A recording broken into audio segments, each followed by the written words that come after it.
தமிழகம் முழுவதுமே நம்முடைய தலைவர்கள் பாரதிய ஜனதா கட்சி போட்டியிட்ட இடங்கள், நம்முடைய கூட்டணி கட்சிகள் போட்டியிட்ட இடங்கள், நம்முடைய தோழமை கட்சிகள் போட்டியிட்ட இடங்களில் நம்முடைய தலைவர்கள் கட்சியினுடைய செயலாக்கத்தை ஆராய்ந்து கொண்டிருக்கின்றார்கள் எல்லா இடத்திலும். அதே போல் கோயம்புத்தூர் பாராளுமன்ற தொகுதிக்கு நம்முடைய மூத்த தலைவர், முன்னாள் மாநில தலைவர், முன்னாள் அமைச்சர் ஐயா பொன் ராதாகிருஷ்ணன் அவர்கள் கோயம்புத்தூரில் நம்முடைய குறிப்பாக பாரதிய ஜனதா கட்சியினுடைய தலைவர்களை, இந்த பாராளுமன்றத்துடைய பொறுப்பாளர்களை சந்தித்து இன்று அவர்களிடம் ஒரு ரிவ்யூ மீட்டிங் எடுத்துக்கிட்டு இருக்கிறாங்க. நான் இந்த நிகழ்ச்சியில் வேட்பாளராக பங்கெடுப்பதற்காக வந்திருக்கின்றேன். பத்திரிகை நண்பர்கள் காத்திருக்கிறீங்க, எனக்கு தெரியல, நான் ப்ரெஸ் மீட் என்னால் முடிஞ்சிருக்குன்னு நான் நினச்சிருந்தேங்க. ஆனால் நான் இன்று வேட்பாளராக இந்த நிகழ்ச்சியில் பொன்னார் ஐயா அவர்கள் தலைமையில் நடக்கக்கூடிய இந்த நிகழ்வில் குறிப்பாக நம்முடைய தொண்டர்கள், தலைவர்கள் எல்லோரும் ஒரு காரணம் சொல்லுவாங்க. அதை ஆராய்வதற்காக வந்திருக்கக்கூடிய பொன்னாரான நிகழ்வில் நானும் பங்கெடுத்து கொண்டிருக்கின்றேன். கிட்டத்தட்ட மத்தியானத்துக்கு மேலே இந்த நிகழ்வு நடந்து கொண்டிருக்கிறது.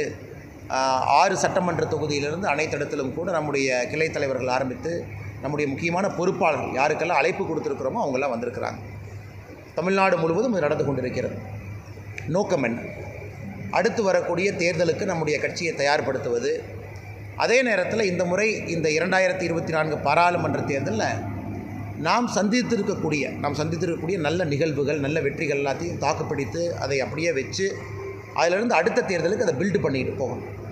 அதே நேரத்தில் நம்ம எதிர்பார்க்காத இடத்துல நிறைய இடத்துல நம்ம தோல்விகளையும் சந்தித்திருக்கின்றோம். ஒரு ஆர்கனைசேஷன் அடிப்படையில் எதிர்பார்த்த வாக்குகள் சில இடத்துல வரல, இன்னும் அதிகமாக வந்திருக்கும் என்று நினைத்தும் வரல. அதையும் கூட ஆராய்ந்து ஏன் நடந்தது அப்படிங்கிறதையும் பார்க்குறோம். இரண்டும் கலவை தான் இந்த தேர்தலை பொறுத்த வரைக்கும். ஏன்னா அடுத்து நடக்கக்கூடிய உள்ளாட்சி தேர்தலாக இருக்கட்டும், 2026 சட்டமன்ற தேர்தலாக இருக்கட்டும், கட்சியை தயார்படுத்தி வைக்க வேண்டும். அதற்கு குறிப்பாக ஆர்கனைசேஷன் அடிப்படையில் இந்த ரிவ்யூ மீட்டிங் நடந்து கொண்டிருக்கிறது. அதனால் கோயம்புத்தூரில் இருக்கக்கூடிய எல்லா நம்முடைய பத்திரிகை நண்பர்களுக்கும் மறுபடியும் என்னுடைய வணக்கத்தை தெரிவித்து, உங்களுக்கு கேள்வி இருக்குன்னா டேரெக்டாக கேள்விங்கன்னா பதில் சொல்கிறோம்.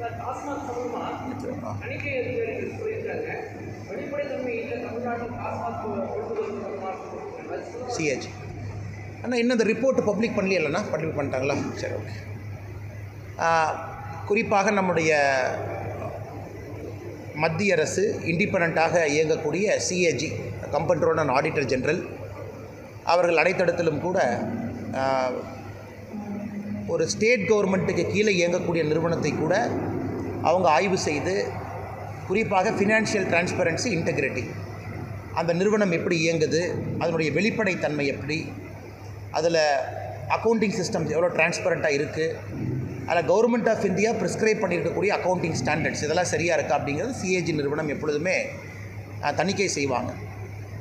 குறிப்பாக தமிழகத்தில் நம்முடைய டாஸ்மார்க் நிறுவனத்தை பொறுத்தவரை சிஏஜி அதே போன்ற தணிக்கை செய்து, நான் என்ன ரிப்போர்ட்டை படிக்கலிங்கன்னா நான் மேற்பார்வை மட்டும்தான் பார்த்தேன்.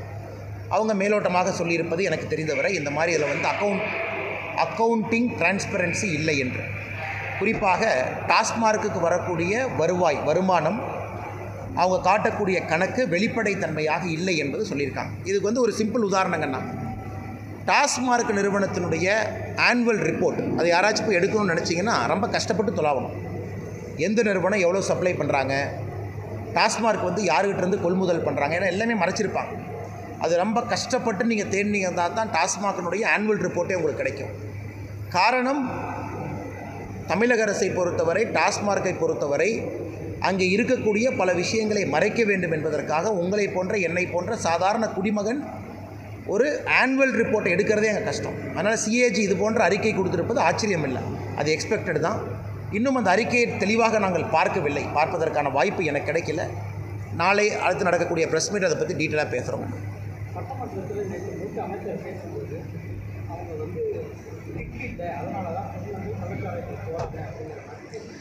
அது நிறைய பேர் வந்து துரைமுருகன் அண்ணன் சொன்னது வந்து நிறைய பேர் ட்ரோலாக காமெடியாக சொன்னால் கூட, இது உண்மையை சொல்ல வேண்டுமென்றால், நான் கள்ளக்குறிச்சிக்கு சென்ற பொழுது இது எங்ககிட்டையும் சில பேர் சொன்னாங்க, அதான் உண்மை. இன்றைக்கி வந்து துரைமுருகன் சில பேர் ட்ரோலெல்லாம் பண்ணுறாங்க, மீமெல்லாம் போடுறாங்க.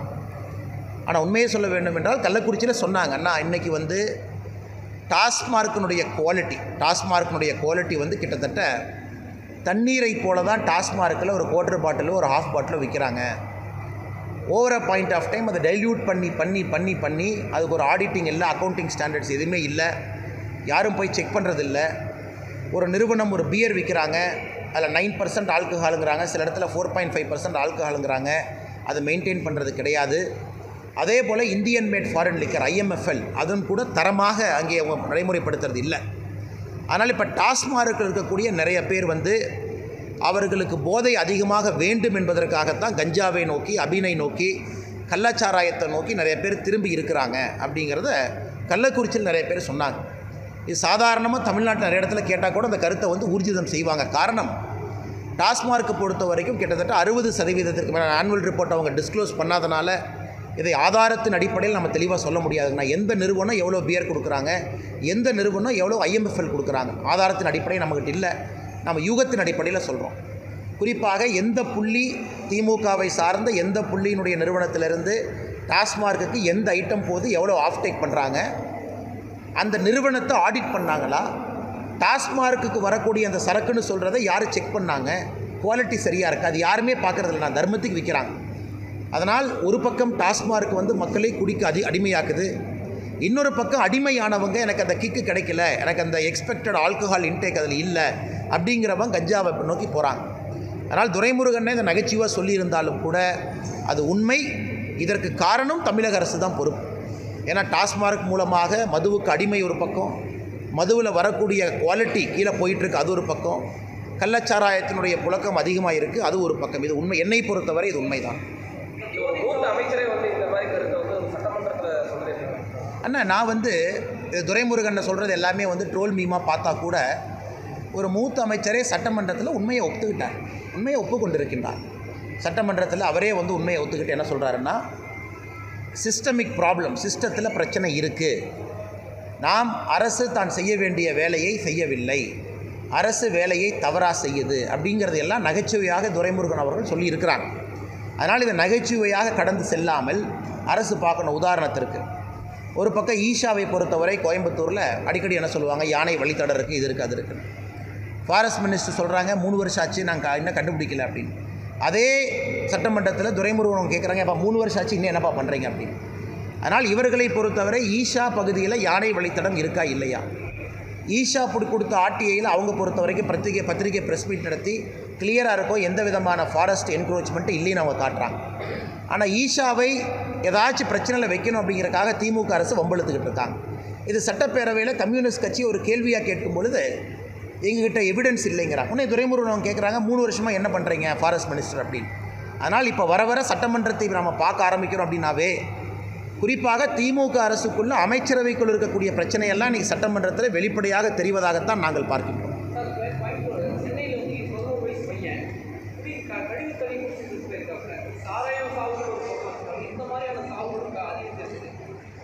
சென்னையை பொறுத்தவரை உண்மையாலுமே சுகாதாரம் என்பது அதல பாதாளத்தில் இருக்குது. உதாரணத்துக்கு எடுத்துக்கிட்டிங்கன்னா, ஸ்வச்ச பாரத் சர்வேல வந்து 44, 46வது இடத்துல இருந்த சென்னை இன்றைக்கி எங்கே இருக்குன்னு உங்களுக்கு தெரியும். 100வது பொசிஷன்லாம் தாண்டி 200வது பொசிஷன் நோக்கி போயிட்டுருக்கும். ஆனால் சென்னையை பொறுத்தவரை சுகாதாரம் என்பது மிக அதல பாதாளத்தில் இருக்குது. மக்கும் குப்பை மக்காத குப்பையெல்லாம் அவங்க பிரிக்கிறதே கிடையாது. அதனுடைய அடுத்த வெளிப்பாடு இது எக்ஸ்பெக்டட் தான். அடுத்த வெளிப்பாடு ஒரு மழை தண்ணீர் வரும்பொழுது இதெல்லாம் கலக்கும், மக்கும் குப்பை இதெல்லாம் கலந்து தண்ணி வந்து குடிநீர் பைப்போட கலக்க ஆரம்பிக்கும், அதை மக்கள் குடிக்க ஆரம்பிப்பார். ஆனால் இதை பற்றி எதுவுமே சுகாதாரத்துறை அமைச்சர் பேசுவது கிடையாது, யாரும் பேசுவது கிடையாது. இது சென்னையில் வந்து நீங்கள் ஒருத்தர் அப்படின்னு எடுத்தால் கூட, இன்றைக்கி ஒருத்தர் அப்படின்னு நம்ம பார்க்குறோம். மீடியா கேட்பாங்க, என்ன ஒரு பையன் தானே இறந்துருக்கான் அப்படின்னு. அது ஒரு பையன் இறந்தான் என்று சொல்வதை விட எத்தனையோ பேர் எத்தனையோ நோயில் மாட்டி இருக்கின்றார்கள், குறிப்பாக சென்னையை பொறுத்தவரை. காரணம், அடிப்படை சுகாதாரம் என்பது அங்கே அதல பாதாளத்தை நோக்கி சென்று கொண்டிருக்கிறது. ஆனால் இது சட்டப்பேரவையில் இதை பற்றி விவாதம் நடப்பது கிடையாது, இதை பற்றி சுகாதாரத்துறை அமைச்சர் பேசுவது கிடையாது. இதை தவிர எல்லாமே திமுக அரசில் பேசுவோம். தமிழக அரசு வந்து தேர்தல் பணியில் ஈடுபட்ட அரசு ஊழியர்கள், குறிப்பாக காவல் ஊழியர்களுக்கு பயணப்படி இன்னும் கொடுக்கல அப்படின்ற மாதிரி அவங்க புகார் சம்பந்தமாக நாங்களும் ஒரு அறிக்கை கொடுத்துருக்கோங்கன்னா அது உண்மைதான். குறிப்பாக தமிழகத்தினுடைய காவல்துறை நண்பர்களுக்கு தேர்தல் பணியில் யாரெல்லாம் ஈடுபட்டிருக்காங்களோ அது எலெக்ஷன் கமிஷன் ஆஃப் இந்தியாவுடைய ஸ்டாண்டிங் ஆர்டர்.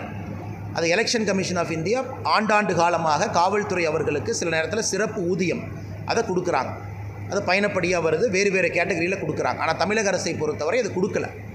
கள்ளச்சாராய மரணங்களுக்கு உடனடியாக 10 லட்சம் ரூபாய் எடுத்துக்கொண்டு ஓடி செல்லக்கூடிய தமிழக அரசு மக்களுக்காக போராடக்கூடிய காவல்துறைக்கு எலெக்ஷன் கமிஷன் சொல்லி இருக்கக்கூடிய ஸ்டாண்டிங் ஆர்டர்ஸின்படி தேர்தல் பணியில் யார் ஈடுபட்டிருக்காங்களோ இன்னுமே கொடுக்கல. தேர்தல் முடிஞ்சு, கவுண்டிங் முடிஞ்சு, எம்பி எல்லாம் பதவி பிரமாணம் முடிஞ்சு, பார்லிமெண்ட் முதல் செஷனும் முடிய ஆரம்பித்திருக்கிறது. அதனால் இதை பற்றி நாங்களும் ஒரு விரிவான அறிக்கையை நேற்று கொடுத்துருக்கோம். இது உண்மையாலும் கண்டிக்கத்தக்கது. காரணம், முதலமைச்சர் அவர்கள் நேற்று காவல்துறை சம்பந்தப்பட்ட துறை ரீதியான கோரிக்கைகள்லாம் பதில் சொன்னாங்க. இதை பற்றி முதலமைச்சர் அவர்கள் பதில் சொல்லுவாங்க, உடனடியாக அதுக்கு சம்மந்தப்பட்ட நடவடிக்கை எடுப்பாங்கன்னு பார்த்தோம். அதற்கு முதலமைச்சர் பதில் சொல்லலை. அதனால் அது ஏமாற்றம் மட்டும்தான் அனைவருக்கும் மிஞ்சி இருக்கிறது.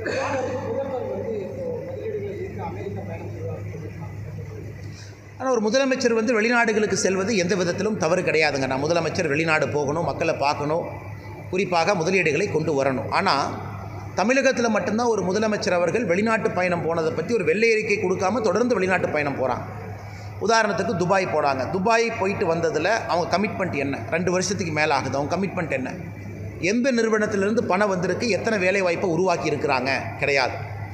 அதே போல் சிங்கப்பூர் போனாங்க, ஜப்பான் போனாங்க. அது கமிட்மெண்ட் என்ன? எவ்வளோ பணம் வந்திருக்கு? நன்றிங்கண்ணா. எவ்வளோ பணம் வந்திருக்கு, அதனால் எத்தனை வேலை வாய்ப்பு உருவாகிருக்கு? இல்லை. ஜனவரியில் 2024 இந்த ஜனவரியில் வேர்ல்டு இன்வெஸ்டர் சமிட்ஸ் நடத்தினாங்க. கிட்டத்தட்ட 6 லட்சம் கோடி ரூபாய் வந்திருப்பதாக சொன்னாங்க. அதை பற்றி ஒன்றுமே பேசலை. புரிந்துணர்வு ஒப்பந்தத்தை தாண்டி அந்த பணம் வருவதற்கான என்ன வேலை நடந்திருக்கு? இதெல்லாம் முடிய சட்டப்பேரவையில் ஒரு அமைச்சர் சொல்கிறாங்க, முதலமைச்சர் அவங்க அமெரிக்கா போகிறாங்க, மறுபடியும் பணம் வாங்கி கொண்டு வருகின்றார்கள். அதனால் முதலமைச்சருடைய பயணம் அவருடைய தனிப்பட்ட பயணமாக இருந்தால் எங்களுக்கு சந்தோஷம். தனிப்பட்ட முறையில் முதலமைச்சர் போயிட்டு வரட்டு. ஆனால் அரசு செலவில் முதலமைச்சர் ஒரு பயணமாக இத்தனை ஐஏஎஸ் அதிகாரியை கூட்டிகிட்டு போகும்பொழுது மக்கள் அக்கௌண்டபிலிட்டியை கேட்குறாங்க. மக்கள் கேட்குறாங்க, இதுவரை 3 ஆண்டுகளில் முதலமைச்சர் சென்ற பயணத்தினால் தமிழக மக்களுக்கு கிடைத்த லாபம் என்னென்னு கேட்டிங்கன்னா, துபாயிலிருந்து ₹1 வரலைங்கண்ணா, ஜப்பான் வரல, சிங்கப்பூர் வரல, உலக முதலீட்டாளர் மாநாட்டை பற்றி நமக்கு தெரியாது. கிட்டத்தட்ட அதுவும் 6 மாதம் ஆகிற காரணத்தினால இன்றைக்கி அவங்களும் ஒரு வெள்ளை அறிக்கை கொடுக்கணும். எதுவுமே கொடுக்காம முதலமைச்சர் தொடர்ந்து வெளிநாட்டு பயணம் செல்வதனுடைய மர்மம் என்ன அப்படிங்கிறது தான் ஒரு சாதாரண மனிதனுடைய கேள்வியாக இருக்குது.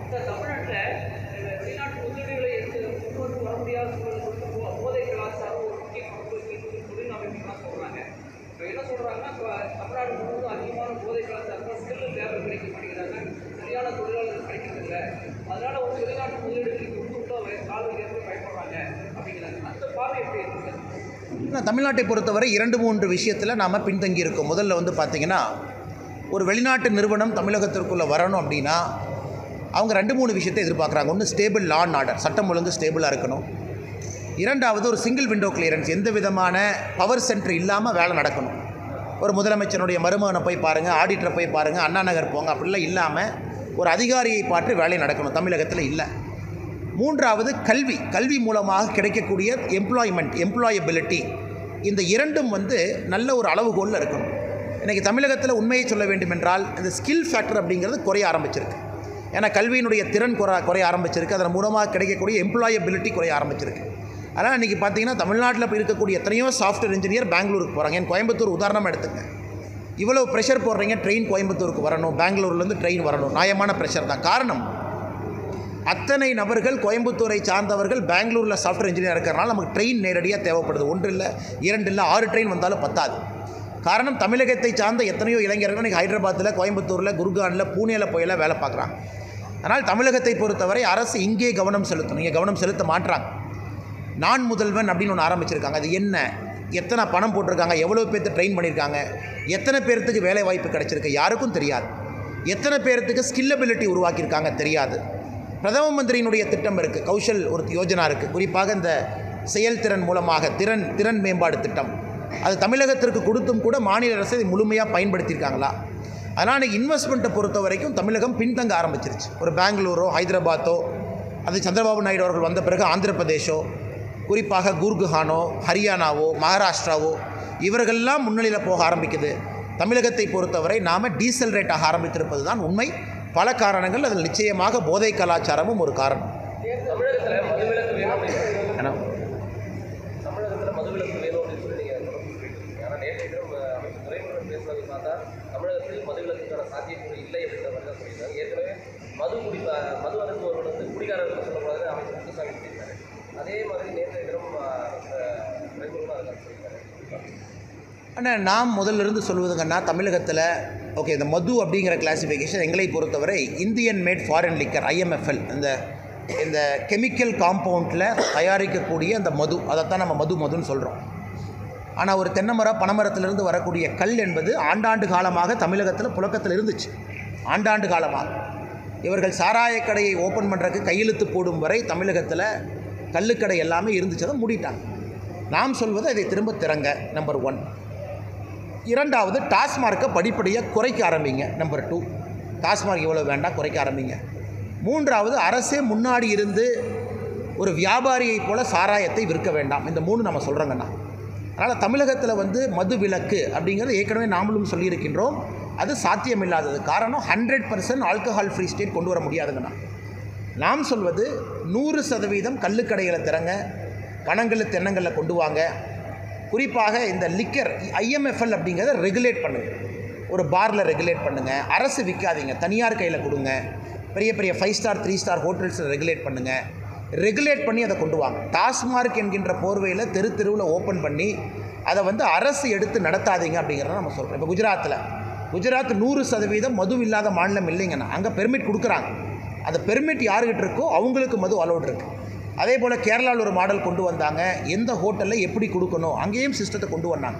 ஆனால் அங்கே எதுவுமே இல்லாமல் நாங்கள் சொல்வது பிளாங்கெட்டாக பண்ணாதீங்கன்னு சொல்லவே இல்லைங்கண்ணா. பிளாங்கெட்டாக 100% நாளை காலையில் மூடுங்க, முடியாது. கள்ளுக்கடைகள் திறப்பதற்கு என்ன பிரச்சனை என்பதை தமிழக அரசு ஏன் சொல்ல மறுக்கிறாங்கன்னா, காரணம் இதெல்லாம் திறந்தாங்கன்னா IMFL ஆஃப்டேக் குறையும். IMFL ஆஃப்டேக் குறைஞ்சதுன்னா சாராய நிறுவனங்களுடைய முதலாளிகளுக்கு பிரச்சனை வரும். நிறைய பேர் திமுகவை சார்ந்து இருக்கிறாங்க. இது மட்டும்தானோ தவிர துரைமுருகன் சொல்வது போல வேறு எந்த காரணமும் இதில் இல்லைங்கண்ணா.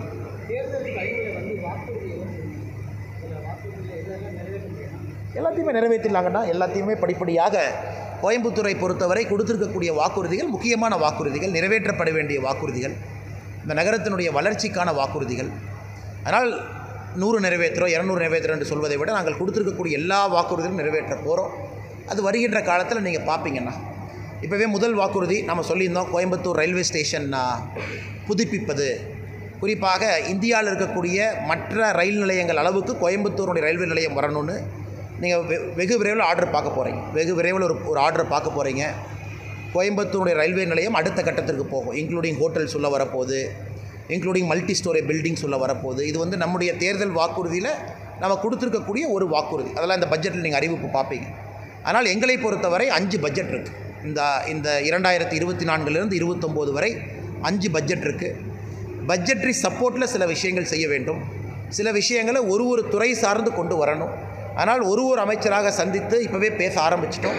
அதனால் எங்களுடைய கமிட்மெண்ட், நாங்கள் சொல்லியிருக்கக்கூடிய வாக்குறுதிகளை நாங்கள் செயல்படுத்த ஆரம்பிச்சிருவோங்கண்ணா. அதுக்கு இந்த முதல் பட்ஜெட்லேயே சில வாக்குறுதிகளை நீங்கள் பார்க்க ஆரம்பிப்பீங்க. அது முக்கியமாக இந்த ரயில்வே ஸ்டேஷனை வெகு விரைவில் நீங்கள் பார்க்க ஆரம்பிப்பீங்க, அறிவிப்பேன்.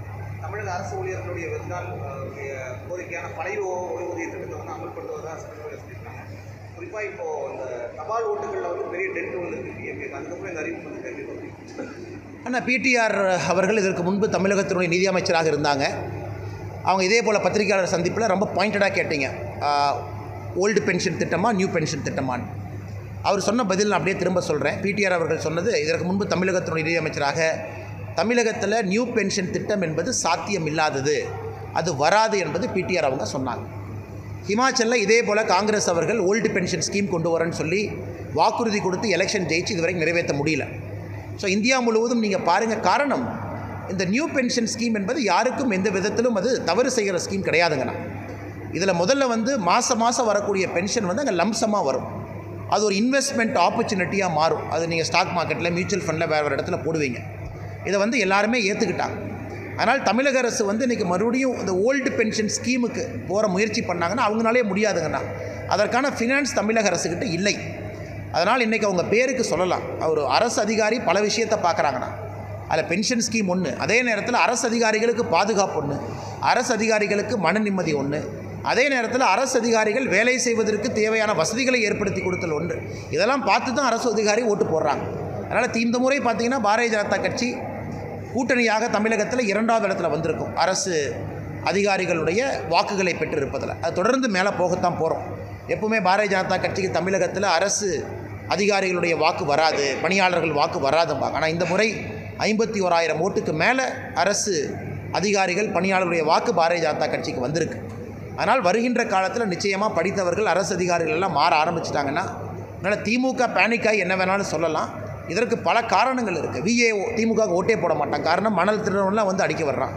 காவல்துறை எதுக்காக திமுக ஓட்டு போடுவாங்க? எந்த காலத்துலேயும் திமுக ஓட்டு போட மாட்டாங்க. அதனால் ஒரு அரசு அதிகாரிகள் குழுமமும் ஒரு குரூப்பும் திமுகவை விட்டு வெளியே வர ஆரம்பித்து விட்டார். நடிகர் விஜய் வந்து தமிழகத்தில் தலைவர்கள் தேவை அப்படின்னு அதற்கு செல்வ பெருமையை வந்து நல்ல கண்ணில் இருக்கிறாரு. ஆனால் இன்றைக்கி செல்வ பெருந்தகையோட நிலைமை எப்படி ஆகிப்போச்சுன்னா, காங்கிரஸ் தனியாக நிற்கும்னு சொன்னாங்கன்னா அவங்க கட்சியிலேயே வந்து அவரை மோசமாக திட்டுறாங்க.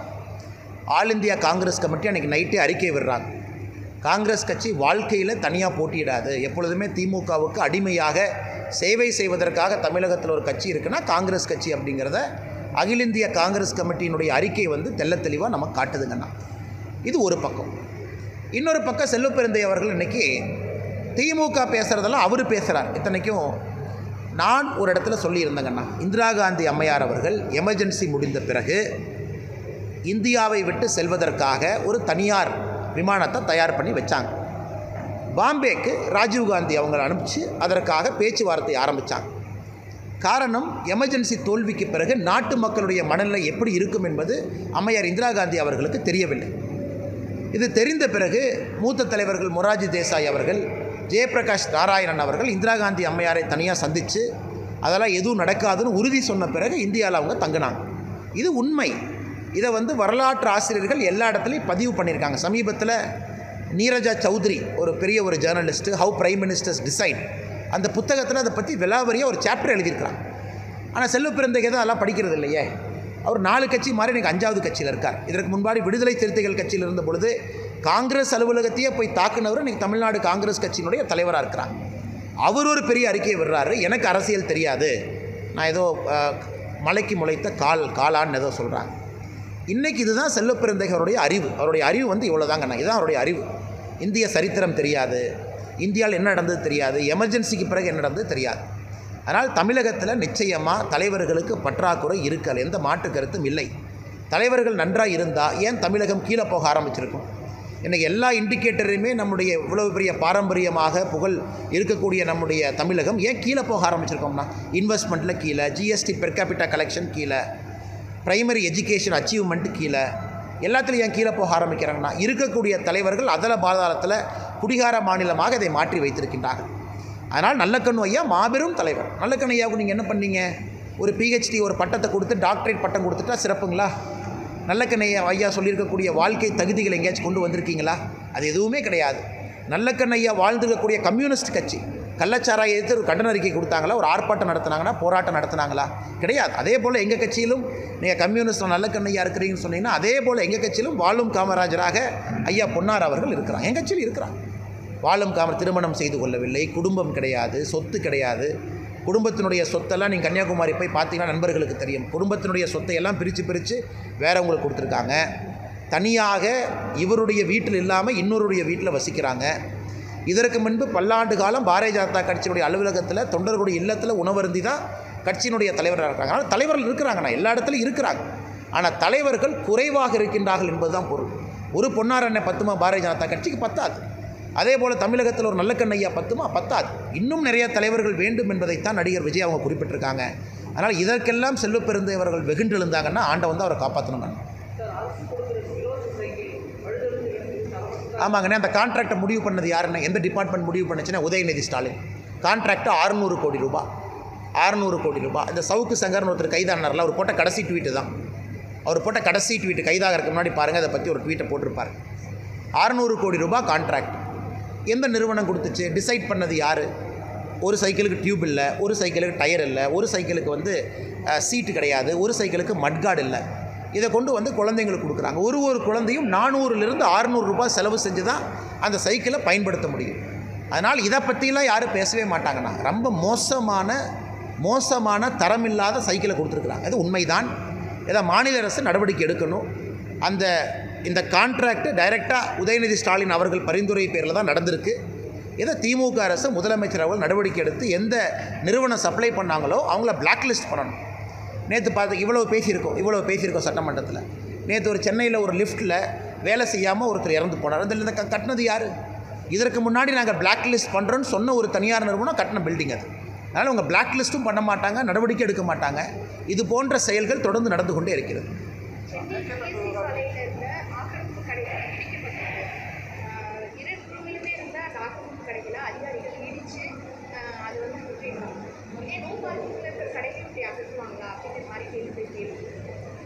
மக்கள் கேட்குறாங்க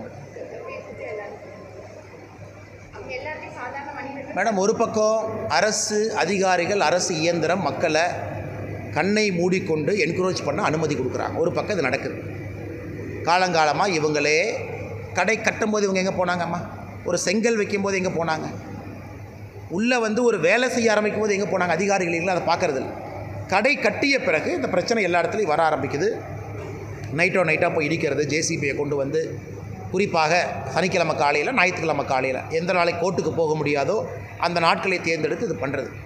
ஆனால் அவங்க கட்டும் பொழுது இவர்கள் வேடிக்கை பார்த்து கொண்டிருக்கின்றார்கள். கட்டும்போது போய் தடுக்கலாமே, உடனடியாக நடவடிக்கை எடுக்கலாமே. இவ்வளவு தூரம் கட்டி முடித்த பிறகு பொருள் சேதம் ஏற்படுத்தி இதை பண்ணுறாங்க. அதனால் இது எல்லா இடத்திலும் இது பிரச்சனை தான். இது வந்து ரொம்ப ஒரு ஹியூமனிட்டேரியன் ஆஸ்பெக்டில், மனிதாபிமான அடிப்படையில் செய்ய வேண்டிய வேலை இது. அது ஒன்று மட்டும்தான் எங்களுடைய கருத்து.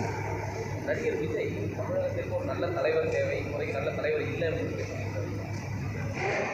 ஆனால் தமிழகத்திற்கு ஒரு நல்ல தலைவர் தேவை என்பது என்னுடைய கருத்து இல்லைங்கண்ணா. உண்மையை சொல்ல வேண்டும் என்றால் ஒரு முதலமைச்சரால் எதுவும் செய்ய முடியாதுங்க. ஒரு எம்எல்ஏனால் எதுவும் செய்ய முடியாது. ஒரு எம்பினால் எதுவும் செய்ய முடியாதுங்கண்ணா. ஒரு பஞ்சாயத்து தலைவரால் எதுவும் செய்ய முடியாது. ஒரு அரசியல் மாற்றம் வர வேண்டும், அரசியலில் நல்ல ஒரு முன்னேற்றம் வர வேண்டும் என்றால் இது கூட்டு முயற்சி.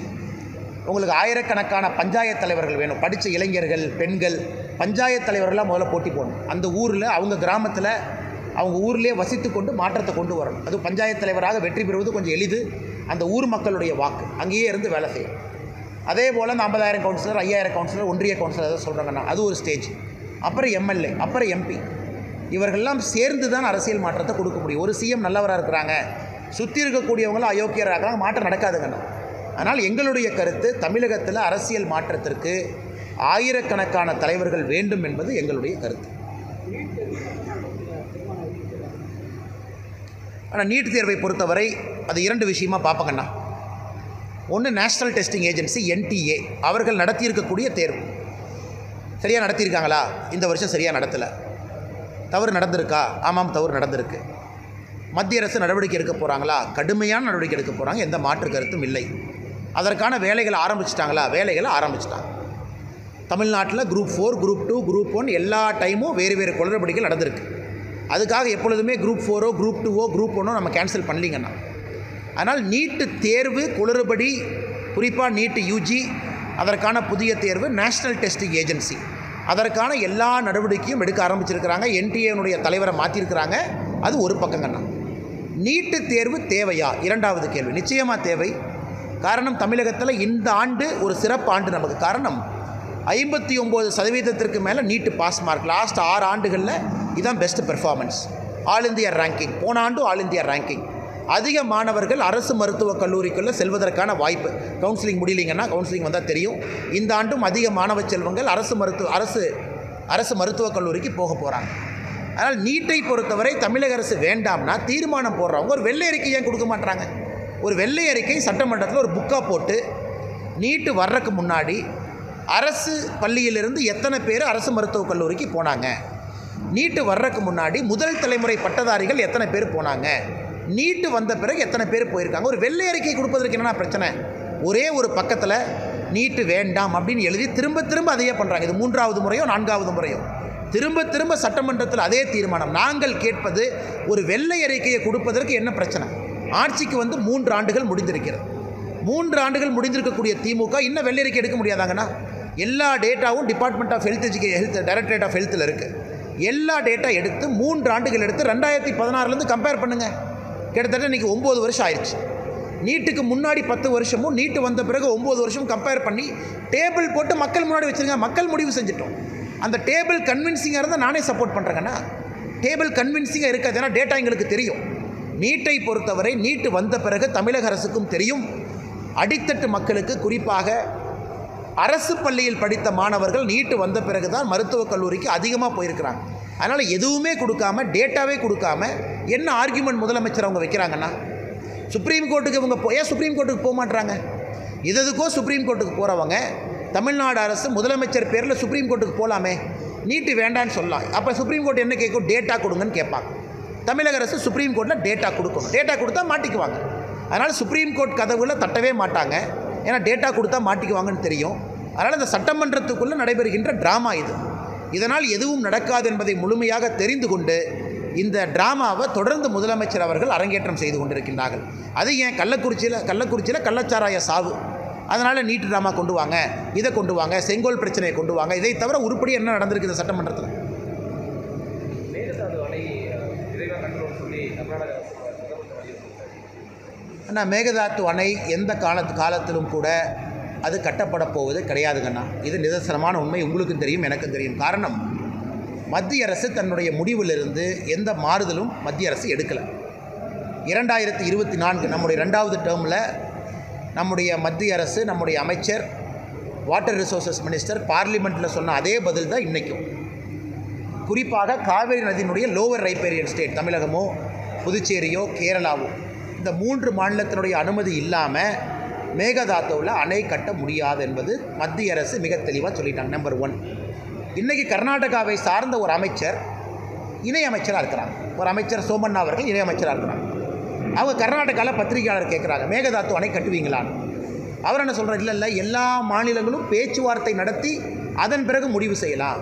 ஏன்னா அந்த அமைச்சருக்கும் தெரியும், தமிழகம், புதுச்சேரி, கேரளா 3 மாநிலம் அனுமதி கொடுக்காமல் மேகதாத்துல அணை கட்ட முடியாது என்பது கர்நாடகாவை சார்ந்த இணையமைச்சர் சோமண்ணா அவர்களுக்கும் தெரியும். அங்கேயே பிரச்சனை முடிஞ்சு போச்சு. ஒருவேளை பேச்சுவார்த்தை கூப்பிட்றாங்க, பேச்சுவார்த்தைக்கு தமிழக அரசு போய் எங்களுக்கு உடன்பாடு இல்லை, மேகதாத்து அணை கட்டுவதற்கு எங்களுக்கு உடன்பாடு இல்லைன்னு சொன்னால் அங்கேயே பேச்சுவார்த்தை அங்கேயே முடிஞ்சு போச்சு. அதனால் நிச்சயமாக மேகதாத்துவில் தமிழக அரசினுடைய அனுமதி இல்லாமல் யாரும் அணை கட்ட முடியாது. இட்ஸ் அ லா. இது ஒரு பேப்பரில் எழுதியிருக்கக்கூடிய சட்டம். இதை யாருனாலையும் மாற்ற முடியாதுங்கண்ணா. இப்படி தான் இன்டர்ஸ்டேட் ரிவர் டிஸ்பியூட் இப்படி தான் சால்வ் பண்ணுறாங்க. அதனால் இதை தொடர்ந்து இவங்க அரசியலாக்குறான். ஆனால் இங்கே இருக்கக்கூடிய காங்கிரஸ் கட்சி பார்த்திங்கன்னா வாயே திறக்க மாட்டாங்க. சித்தராமையா அவர்களும் அங்கே இருக்கக்கூடிய டிகே சிவகுமாரும் உறுதியாக, இப்போ நான் சொல்கிறேங்கண்ணா, பாரதிய ஜனதா கட்சி தொண்டனாக நான் இங்கிருந்து சொல்கிறேன், கட்ட முடியாது. காங்கிரஸ் கட்சியை சொல்லுங்கள். ஏன்னா காங்கிரஸ் ஆளுங்கட்சியாக இருக்கின்ற ஒரே காரணத்தினால இவங்க என்ன சொல்லுவாங்க, பிரதமரை போய் பார்க்கலாம், நாம் இங்கே போகலாம், அங்கே போகலாமா. ஆனால் கர்நாடகா, இங்கே இருக்கக்கூடிய தமிழக காங்கிரஸ் தலைவர் பி. சிதம்பரம் இருக்கிறாங்க. அவங்க தலைமையில் ஒரு டெலிகேஷன் போய் கர்நாடகாவினுடைய காங்கிரஸ் தலைவர் யார், டிகே சிவகுமார் அவர், அவங்க தான் கர்நாடகா காங்கிரஸுடைய தலைவர். அவரை போய் பார்க்கல. என்ன பிரச்சனைங்கன்னா, இங்கே இருக்கக்கூடிய மூத்த தலைவர்கள் எவ்வளோ பேர் இருக்காங்க, காங்கிரஸுடைய எம்எல்ஏக்கள் எத்தனை பேர் இருக்காங்க, எம்பிக்கள் எத்தனை பேர் இருக்காங்க, மக்கள் ஓட்டு போட்டு காங்கிரஸ் எம்பியை தேர்ந்தெடுக்கிறாங்க. இத்தனை பேரும் ஒரு குழுவாக கர்நாடகா போய் அங்கே இருக்கக்கூடிய கட்சி தலைவர் டிகே சிவகுமார் அவர்களை, முதலமைச்சர் சித்தராமையா அவர்களை சந்தித்து இதுதான் தமிழக மக்களுடைய நிலைப்பாடு, நீங்கள் கட்டாதீங்க, கட்ட மாட்டேன்னு சொல்லுங்கள். ஏன் போக மாட்டுறாங்க? அதனால் வெற்று டிராமாவாக அரங்கேற்றம் நடந்து கொண்டிருக்கின்றார்கள். காங்கிரஸ் கட்சி இதை பற்றிலாம் பேச மாட்டாங்க. தலைவர்களினால் உடனே செல்வ பெருந்தகை குதித்து வந்து நல்ல கண்ணையா இருக்கிறாங்க பாருங்கன்னு அந்த ட்ராமாலாம் போடுவார்.